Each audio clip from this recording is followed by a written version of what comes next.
Hello everyone, welcome to another episode of Tea and Overtones. Today we're going to brew a black tea, or probably, since it is a tea from China, we should really call it a red tea. We've talked about this before. It's called Golden Monkey. And we're also going to go more deeply into this idea of a craftsman's mindset. A craftsman's mindset that it's not just about these great artisans in life that do these magnificent works that we can say, well, they are talented and we're not. Each one of us is a craftsperson. Each one of us crafts our life, moment to moment, day to day. And we need to look at ourselves as being artists and artisans. So I'm going to talk a little bit about another Taoist tale from the Zhuangzi, or the Chuang Tzu, and this was written hundreds of years before Christ, and its stories are relevant to us today. But before we go into an ancient story, I'd like to read you a quote from someone called Paul Caponigro. And Paul Caponigro, I had to look him up online, is a very, very famous photographer. Quite in his 80s now, but in his day it was quite groundbreaking. And he says, for a craftsman, it is important to gather and use the materials lovingly. And this attitude allows the materials and the technique to teach one their ways. Along with this inner attitude, the art of waiting needs to be cultivated. Silence is a tool of the intuitive realm, just as readiness is the vehicle of physical techniques. Nothing is truly dead, even within the various levels of earth substance. Stones simply breathe too quietly and slowly for their breath to be perceptible. In a craft, it is often the attitude of the individual working with the material, not the materials themselves, that is really dead or comatose. Through receptivity and communion, one can open to a higher consciousness, remembering that this quiet inner attention is the most precious energy which can be used throughout the total process. And then he, remembering that he's a photographer here, he says, recording the light of the outer subject can be linked with gaining access to one's inner light. I think this is a magnificent quote, and if you lost me halfway there, please go back and refer to it as we talk about the woodcarver Qing. That's Qing. The woodcarver Qing. We talked about Cook Ding, and now the woodcarver Qing, who is actually summoned again by his lord to create a bell stand, like a massive bell stand, for these two huge bronze temple bells. And like Cook Ding, he creates a masterwork, a work that is so exquisite that people say to him, surely this cannot be the work of a man, this must be the work of the divinity. And much like Cook Ding, he kind of says, well, I'm not really doing anything special. And I'm just essentially following the Tao. But he's pushed a little bit, come on, what is it that you're doing? And then he begins to give some answers that I think are going to be very, very helpful. A little bit obscure, but when we kind of unpack those answers, I think we're going to find some keys that can help us in our daily life. But let's get brewing here. This Golden Monkey tea is a black tea. Again, I've gone to Silk Road Teas, because I know the owners, and not that I started out knowing the owners. Since I've been doing these tea and overtones, I've become familiar with various purveyors, and now I know the owners. I'm not getting any discounts or anything for these teas, so please just check everything out. But again, it's a question of trust. The owner, Ned, and his wife Catherine, but Ned travels to China, he meets with the farmers and he goes directly to them, pays them for their yields, and collects the highest teas that he can find. It's not the highest level of teas that you can get, because that gets to be very expensive, but it's certainly a very, very good practical mid-range, which is affordable and is fun and that you can trust. So let's look at this not green monkey. The monkey is quite an overused word in tea. I said green monkey. You may remember I brewed a cup of great green monkey king. This is golden monkey. And as you can see, it's a very kind of a curly, but it's also very light, right? Look at those beautiful flowers. Those are fresh flowers against the gong. That's a nice little fortuitous presentation. So these are, as you can see, if I can get my thumb out of the way, whoops, a little bit of, there you go, maybe against that white background, you can just see just curly and also very brown and light brown in many ways. That just tells us that the tea was not oxidized as much. When you see that it's very black tea, and then you go, that is black tea, which you get a lot from the Indian teas, then you'll see that they've been oxidized a lot. This process of oxidization, this exposing to the air, is an art. If you do it wrong, you ruin the tea. So, we're very lucky to have these teas. We take them for granted, right? This is just tea. But the work that went into this tea is absolutely extraordinary. So we're very blessed. So with a black tea or a brown tea, the key is that we use a very hot water. So this is just off of boiling point. And that's not the case with green teas. Usually green teas where we have a less temperature.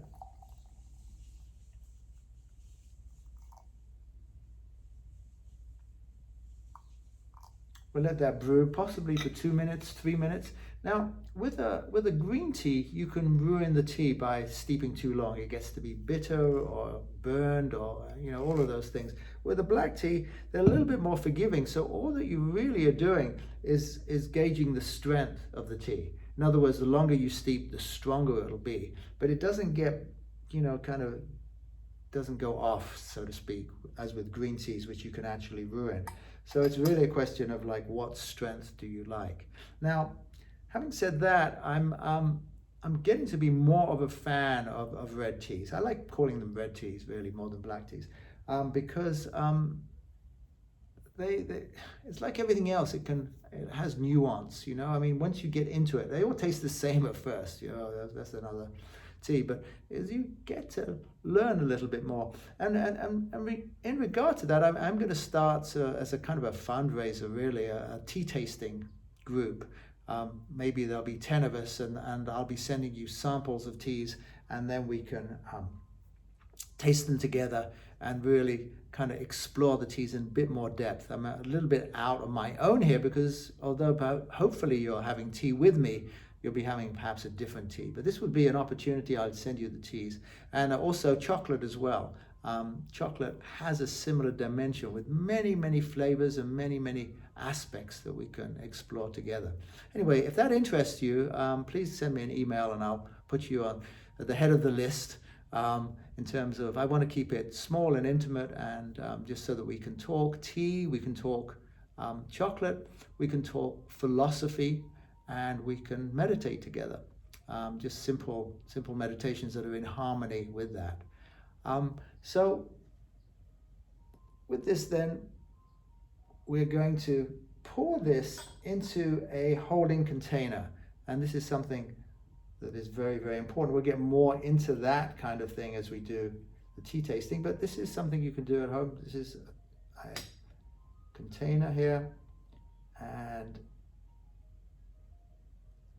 notice the amber color, beautiful amber color. And so hence you see the word red tea rather than black tea. So that's certainly more red than it is black. So we'll do that. Again, we want to drain, we don't want it to oversteep. So look at all that water that just comes out with a little bit of shaking. We'll let that sit there for a moment. And I want to talk a little bit about woodcarver ding. So it's no longer brewing. We're just waiting for it to cool down, and then we'll have a little taste in a moment. So woodcarver Ching is told that what is it you're doing? And he says, after being pushed, as I mentioned, pressed really, he kind of says, oh look, well, there is something that I do. He said, look, I fast. I fast and so that I can quieten my mind. And then after about 3 days, suddenly the thoughts of getting praise, the thoughts of getting paid, the thoughts of other people's approval start to diminish. He said, and after 5 days, the thoughts of being worried about whether it's going to be okay or good enough start to diminish. And then after 7 days, thoughts of clumsiness or skill or even my personality are kind of diminished, and then I'm ready. Now, here's what's so interesting about this. I mean, he's talking about fasting, but I don't think he's talking about fasting, food fasting, he's doing without food. I think he's talking about another form of fasting, and that is kind of a mental fast. Now, this is really important because this is one of the more vital things we'll talk about. Going on a mental fast where you just say, what's a mental fast? I'm not going to be negative for the next few days. And that's kind of a difficult fast, really, not to be negative. I mean, it's just thoughts are flying through our brains all the time. We read the news, it's difficult. Someone tells us something we don't want to hear. But there is another fast that I think is very, very good.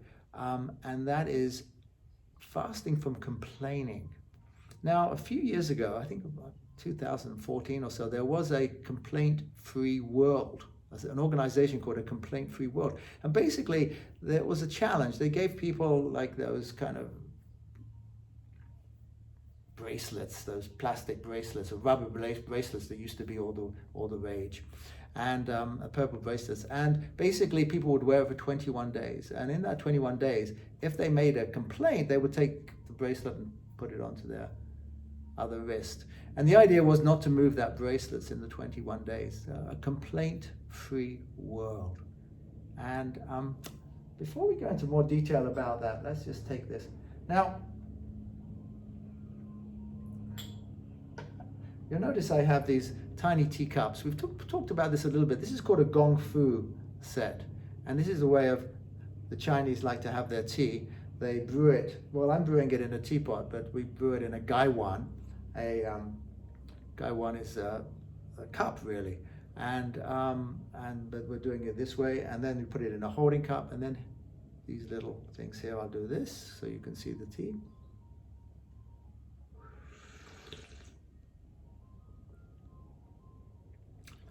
Now, slurping is okay. Slurping is actually bringing some oxygen in.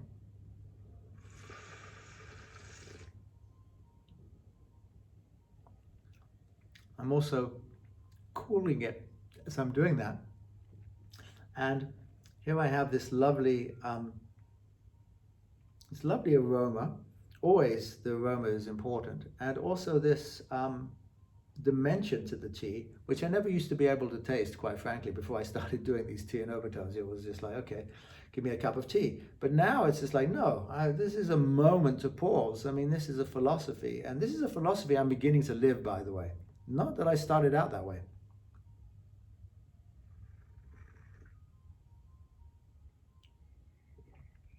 You let it kind of sit around the tongue and then digest. And then you let it just, what does that feel like in the chest area? And that's what the Chinese are looking for. They're really into this feeling aspect of it.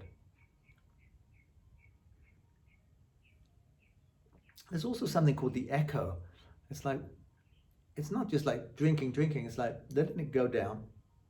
You feel that the tongue is more activated, like a little swollen in a way, not as an allergic, but just as it's like it's reaching out.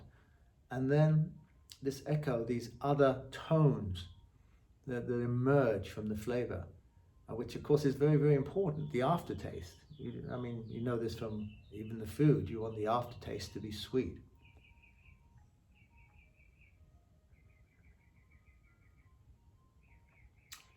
So it's got this lovely, almost like nuttiness, maltiness. That's the word I'm looking for. Very, very nice. I want to have some more of that in a moment. That's lovely. Again, that kind of, oh wow, that feels good. You know, you start to relax. You know, we want to start off with a relaxed attitude, but then, you know, we want to be relaxed. So, fasting, a complaint-free world. There was a woman about 150 years ago. Her name in Japan, her name was Sono, S-O-N-O. And she was a Buddhist, and she was famous for the purity of her heart and purity of intention. And a gentleman heard of her reputation, and he traveled a long way to see her. And he came to see her. He said, look, my heart is not at peace. I want to find peacefulness, and I'm here for your advice. And she said, well, this is what I want you to do. Whatever happens in your life, when you get up in the morning and when you go to bed in the evening, and when anything that happens to perhaps disturb you or trigger you, although they didn't use those words, I want you to say this phrase: thanks for everything. I have no complaint whatsoever. Thanks for everything. I have no complaint whatsoever. So it was easy enough, right? This is kind of fair enough. I want you to do it for a year. So he went away. He came back a year later, and he was looking very dejected. He said, look, you know, this hasn't made any difference. I've done it for a year, just as you said. I've done it in the morning. I did it in the evening. I've done it during the day when it's needed. He said, I've repeated this, and I'm still as agitated as ever. And without hesitation, Sono said to him, thanks for everything. I have no complaint whatsoever. And at that point, the man awakened. His spiritual eye opened, and he returned back to his home with joy. The idea of not complaining is such an important fast that we can do. So back to woodcarver Ching, who's explaining his process, and he said, well then, look, let me just have another cup of tea here, because again, this is a little set. Sometimes you'll see these sets like they're white porcelain. That's really quite common, but glass as well. And I love glass. Why? Because it's easy to clean. It doesn't stain. It doesn't retain aromas from the previous teas, and you can see the beautiful color. I mean, that's a big part of it for me. Although when you get a white porcelain, of course, you can see the color as well.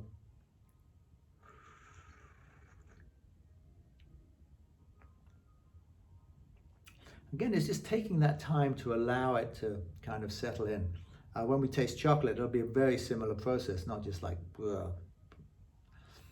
chugging it down.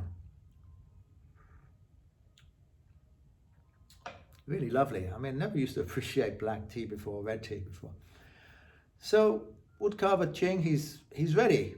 And he says, then I go into the forest and I choose the wood that he's going to find, the tree that he needs to cut down and build this beautiful bell stand. And he says that he listens. Now, this is why I read you that quote at the beginning. I mean, it's really a quietness. It's an inner quiet, and it's listening with our whole being. And that's really important aspect to this. I don't know if you can hear the ice cream truck in the background. It's a warm day today. So he's listening with his whole being. And so he's standing in front of the tree, and he said, and if the tree kind of says, doesn't speak to me, I just move on until I find a tree. And when I find that tree, the heaven in me, speaks to the heaven in the tree, in the world. And he said, and I see the bell stand in the tree. And then all I have to do is carve away everything that is not the bell stand. And so because the heaven in me is connecting with the heaven in the world, then people think, of course, it must be the work of the divine. Again, this idea of listening.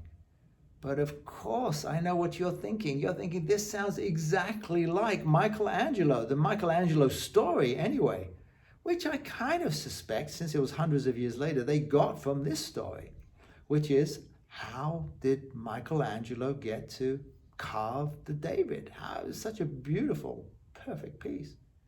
And he said that I just chose a marble on which I could see David, and then I chipped away at everything that wasn't David. Two great stories. And my goodness, profound. We are craftsmen. We're still crafting ourselves now. Can you take away everything that is not you? The habits that don't represent who you are, who we are. I mean, I'm talking to myself here. And chip away, or as John Roger would say, sandpaper. There's a better way of talking about it. Sandpapering, refining, until what's left is who we truly are. And then people will see us as a representative of the divine. For how could we be anything else at that moment? Berush Beishan.